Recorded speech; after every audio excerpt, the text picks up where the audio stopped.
Good morning, children. I welcome you back to the information technology class. Children, in last class we started with this chapter more on QBasic and we have studied all the statements, right? So the last statement was left. Let us study that and we'll continue with the program. How to create a program in QBasic. Fine. So children, today we are only going to learn how to make the program, and if possible in next class I will show you how to write that program in QBasic window. Fine. So let's get started with this. So children, we have already studied about let and input, right? And the last one is CLS. CLS is clear the screen. So children, why do we need clear the screen? The name itself tell you to clear the screen. Whatever is written on the screen, to delete it, we use CLS. Okay?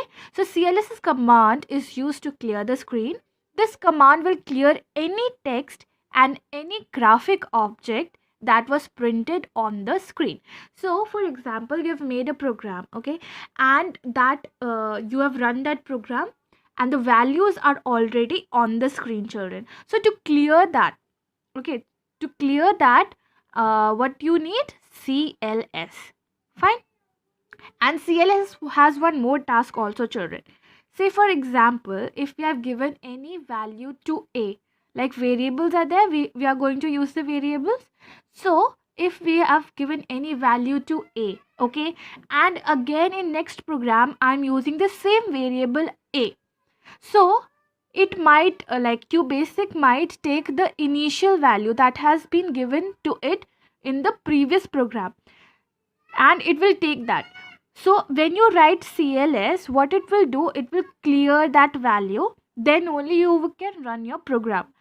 Because if not, say for example in previous program a was equal to, say for example in previous program a was equal to say 6, okay, and I have not cleared it, I have not cleared the value, then in next program if I am using this value a plus b, okay, a plus b, and whatever answer is there, what it will take as value 6, okay, it will take as 6. But what if I want to give some other value in this program, the new program? So obviously it will make the error, right? It, we will get the error in the result. So we don't want that. That is why we use clear screen to clear all the previous values also, if we are using the same variable as we have used in the previous program as well. I hope you are clear with this, children. Now next is control statements. So previously we were studying what statements were these, children. These were QBasic commands or statements. Okay, now these are the basics one. These print, rem, these let, input and CLS, this is the basic which we are going to use. Now control statements, what does this statement tell you? It controls the result. Okay, so okay, when you were smaller, in smaller classes you must have heard about algorithm, flowchart, right? Maybe in 5th class. So when we are going to make a program, the very first thing that we do is we write the algorithm, then we convert into flowchart, and that flowchart is then converted into program, right? So children, if you remember in algorithm, what you used to do, you used to write the steps. Say for example, if you have to like prepare tea, this is the basic one everyone knows, so let's take this as an example. If you have to prepare tea, so if I'm saying you have to do this, then I'm asking you to write the steps, how to do it, how to prepare a tea. So what you will do, step 1, take pan, right, and then in that water. Second step could be that you will switch on the gas, right, you will put the pan there and you will put sugar inside and tea leaves inside and let it boil. Third step would be this. Fourth step, you will pour tea, inside that you will pour milk. Fine. If you don't want milk, if you are having like black tea, then you won't take milk. So there are conditions also, right? So if this happens, that happens. So control statements are statements that tell you sequential approach. Sequential means in order. Right now, if I said first pour milk, okay, step 1 is pour milk. Where to pour milk, right? So we don't know. Sequential means it gives you the idea how to do it, what to do it, and it will also let you know that okay, this program might have a problem as well. Like for example, if there is some person who wants milk in the tea and there is another person who doesn't want milk in the tea. So it can be prepared in two ways as well. I hope this example is clear, children. Why I gave you this example, that we should remember that program should be sequential. Okay, it should be sequential, children, and the order should not be disordered. Okay, it should be written in a orderly manner. The procedure should be written in sequential manner. Fine. See, a programmer usually follows, mean a programmer means who programs the um, or write the instructions of program. Okay, that person usually follows sequential approach so that it is understood by any person who is going to see that. Fine. Sometimes the program logic may require to choose between two alternative actions. That's what I told you right now. For example, someone might want milk in the tea and some doesn't. Okay, there is black tea as well, right? So there is alternative action. There could be two way to make that tea, right? Or required to repeat one or more instructions based on some condition. And it could also happen that we need to repeat some steps as well, like it should be in looping, like from step 2 I will go to 3, then after 4 there is a condition I have to go again to step 2. Fine. Say for example, if you are checking something, you are writing a program where you have to print from like 1 to 5. Okay, so till the value, like initial value of a is 1. I'm just giving an example, children. We will study in detail in this chapter about this. Okay, this is just an example, so don't worry if you don't understand. Don't worry, we'll repeat this out. Okay, this is just an example. So a is equal to 1. This is the first step. Then second step, till where I have to write, children? Till it is either greater than or equal to 5. Okay, this would be the condition for second. When a will be greater than 5, it should stop, or when a is equal to 5, it should stop. That is why from 1 to 5 you have to write, right? The next step would be a plus 1. Then only it will become 2, right? Right. So in between here, what I will do, print a, right? So again, till the time it doesn't comes equal to 5, it will work like that. It will go on and go on like that. Okay, so this is kind of a looping program that we are going to study further in the chapter. Fine. Now I hope this control statements is clear to you. The basic thing is that these statements they allow the certain control on the program. See, if this happens, then what will happen? Okay, like that kind of control. So you need to know that in program it doesn't work like you think. Okay, there could be an alternative also, there could be a problem also, and you should be prepared to control that situation.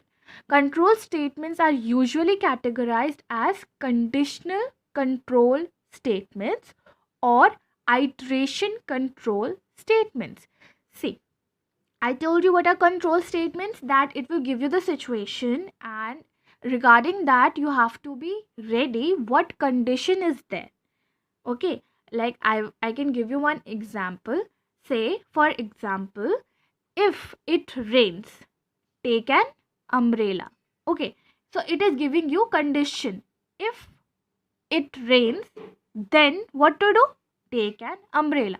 But it is not considering what if it doesn't rain, then what should I do? It is not giving you that answer. So for that also we are going to study how to do that.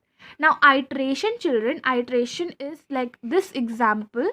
this example that I gave you right now is an iteration one. Iteration is where you go from 1 to 2, 2 to 3, where the number is increasing or decreasing, children. Okay, iteration means that it is a loop, and it should, like, this loop should work till the desired result is not found. Like, for example, here a was 1 and we were checking till what, children? Till 5. If until and unless a becomes 5, it should keep on working, right? So this is the iteration control statements that are known as loops. Okay, example of a situation requiring conditional control is choosing whether a user is eligible to vote or not. So a conditional control statement could be, for example, right, you all know what is the voting age. Voting age is 18. So when you are 18, you are eligible, you are valid to give a vote, okay, to vouch a vote for any person you want to vote for. Fine, any candidate or any politician. So 18 is the age. So how I will check, children, that if this candidate, see, if this candidate is 18 years old, not less than 18, not more than 18, but it should be equal to 18, at least equal to 18. That person could be greater than 18 also, right? That person is also valid, but less than is not valid, right?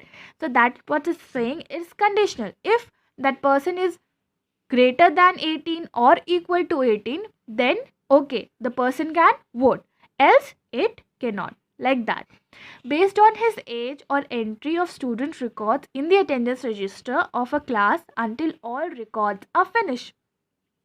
So here what they have taken a class. For example, like in 12th, there are few of people who are 18 years old. Okay, so they have turned 18 in 12th or like that. So there could be person who has not turned 18 when they are in 12th class. They could be 17 or 16 as well. So if I want to check the entire list of that students, I have to go from roll number 1 till roll number whatever, like 40 students are there, roll number 40. Okay, and each and every one age I have to check, either it is greater than or equal to 18. If it is greater than or equal to 18, see, children, I can show you this part. If it is greater than, like this, any age, whatever age I'm checking, okay, I will write here, that will be more easier. If age is greater than or equal to 18, then what to do? That person can vote, right? That person can vote. This is one conditional control statement. There is another also, if then else. Let's study that as well. So children, to make you understand this conditional control statement, I can say that whenever we are writing a program, okay, we have to be very clear that there can be two alternatives, two answers to that, either true or false.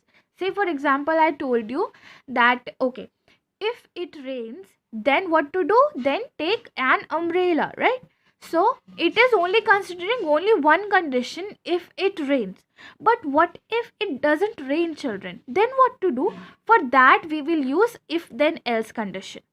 See, if then only gives you one statement, one condition and one statement. Condition is if it rains. Statement is take an umbrella, right? Only one solution it was given. If then else gives you two solutions, children. If it rains, then take an umbrella. Else means otherwise. What to do? Otherwise, don't take an umbrella. So, if then gives you one statement and one condition. If then else gives you one condition with two statements. Okay, so two results are there for if then else. Okay, because see, the condition, it will check if it rains. If it is true, then take an umbrella. If it is false, then what to do? Then don't take an umbrella. I hope this is clear, children. Now we'll continue with if then statement. Okay, if then statement is a decision making statement because there is a condition. After like acknowledging the condition, reading the condition, we have to make a decision.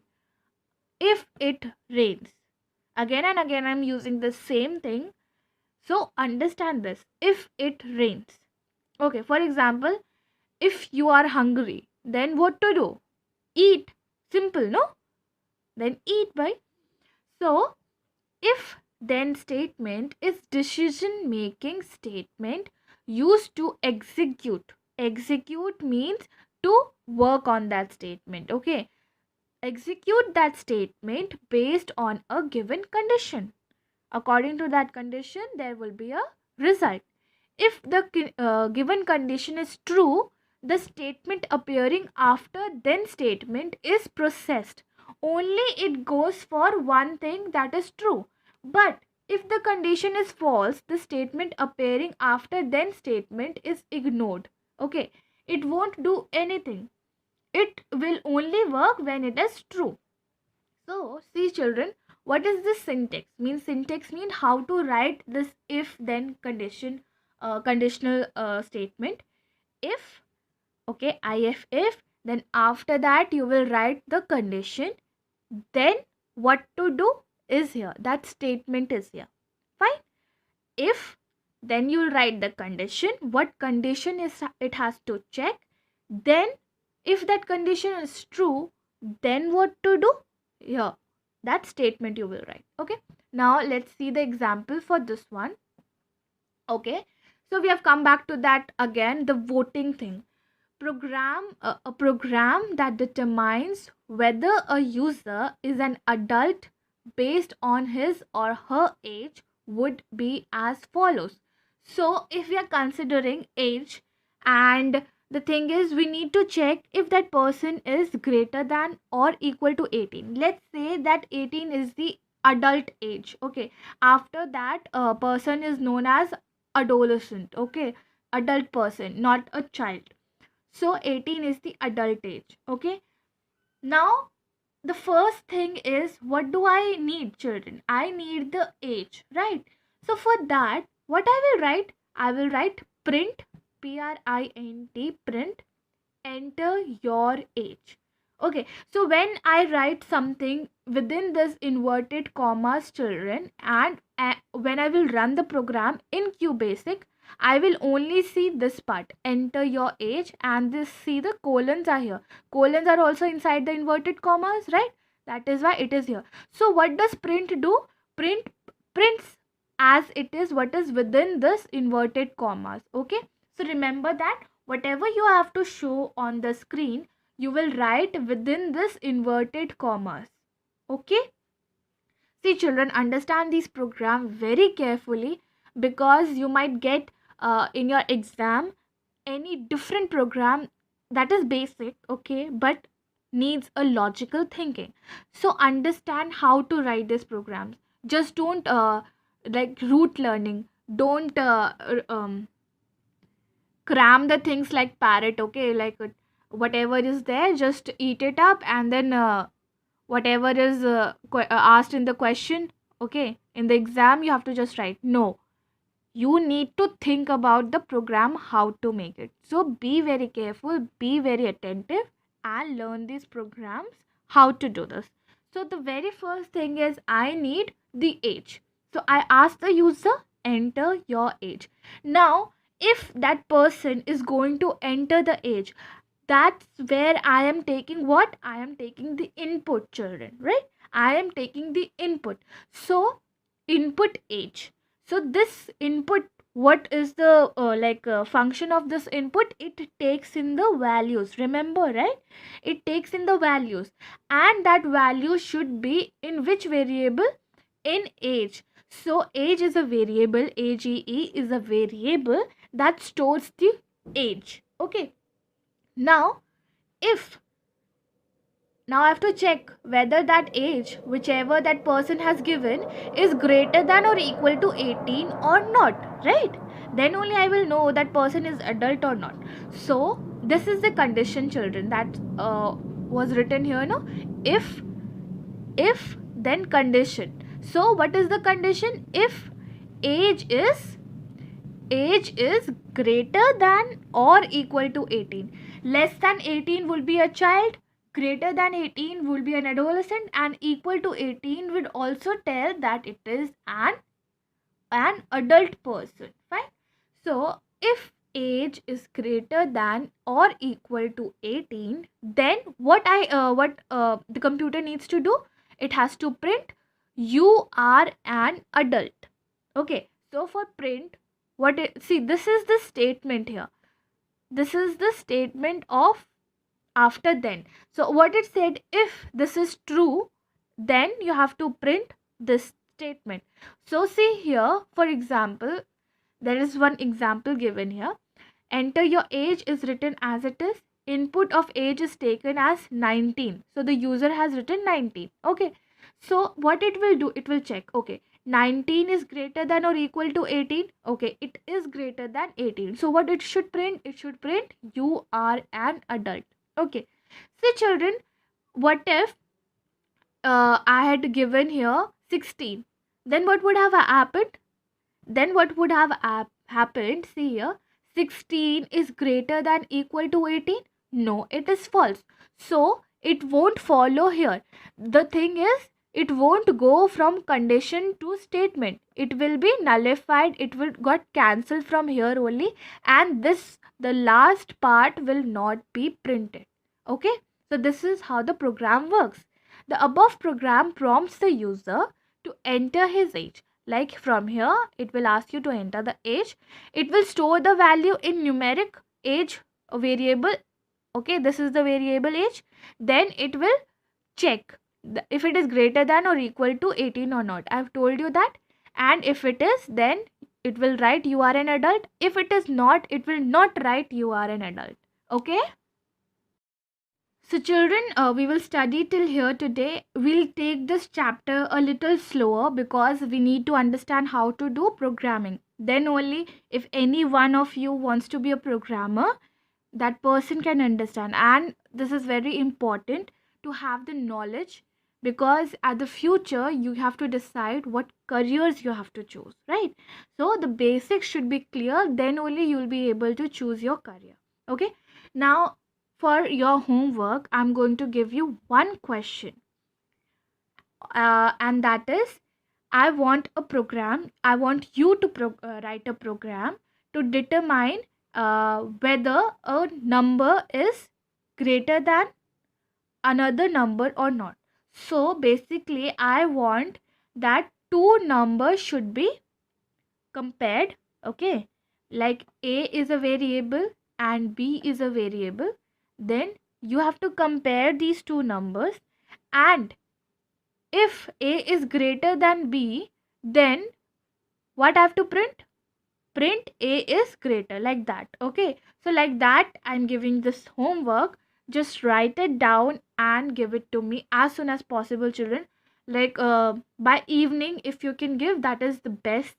I can see also if you have understood this part or not. Okay, so what you have to write? You have to write a program where you have to check whether a is greater than b or not, and if it is greater, then it should print? It should print a is greater, like that.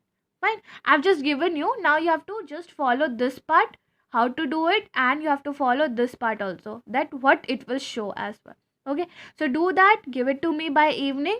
Okay, so children, this was all. Thank you and have a great day, and keep learning computer.